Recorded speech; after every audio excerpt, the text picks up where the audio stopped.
કેમ છો મિત્રો? ઓળખો છો આ છોડને? તમે કહેશો ના. ચલો હવે ઓળખો છો? તો તમે તરત કહેશો હા, આ છોડ છે લજામણી. અને જેમ બાળક રિસાય એમ રિસાઈ જાય છે, એટલા માટે આપણે એને કહીશું રિસામણી. જેમ લજ્જા આવે અને લજવાઈ જાય તે માટે લજામણી, અને બાળક રિસાય તેમ રિસાય એટલા માટે આપણે એને કહીશું રિસામણીનો છોડ, જે આપણા ઘર આંગણે આ શોભા વધારતો છોડ છે. મિત્રો, આ છોડને અંગ્રેજીમાં મિમોસા પુડિક્કા કહીશું. જોડે જોડે આ છોડને હિન્દીમાં કહીશું લાજવંતી, લજ્જાવતી અને છુઈમુઈ, એમ ઘણા બધા નામોથી આ છોડને ઓળખવામાં આવે છે. મિત્રો, આ છોડના ફૂલ ગુલાબી રંગના હોય છે.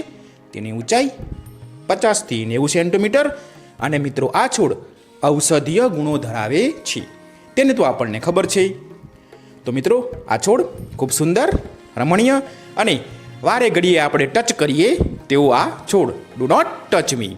પણ મનમાં પ્રશ્ન થાય, આપણે જેને ટચ કરીએ અને આ છોડના પાંદડા અડતા જ બીડાઈ કેમ જાય? આવો મનમાં પ્રશ્ન થાય. છે ને કુદરતનો કરિશ્મા? તો મિત્રો, તેનું કારણ છે આ છોડની અંદર જે પાન છે એ પાનની અંદર રહેલું છે પોટેશિયમ આયન. પાનના કોષમાં પોટેશિયમ આયન છે. જોડે જોડે આ જે છોડ છે તેની ડાળીઓમાં દબાણયુક્ત પાણી હોય છે. જેવા આપણે આ છોડને ટચ કરીશું કે તરત પાંદડાના કોષમાં રહેલું પોટેશિયમ આયન જે સંકેત આપશે પાણીને, અને જેમ પાઇપલાઇનમાંથી પાણી ખલાસ થાય અને પાઇપલાઇન દબાઈ જાય તેમ છોડમાં રહેલું પાણી પ્રેશર ઘટી જતાં તરત જ તેના પાંદડા દબાઈ જાય છે. છે ને કુદરતનો કરિશ્મા એકદમ અદ્ભુત? તો મિત્રો, કુદરતે દરેક જીવને પોતાના રક્ષણ માટે કશુંક ને કશુંક વિશેષતા તો આપેલી જ છે.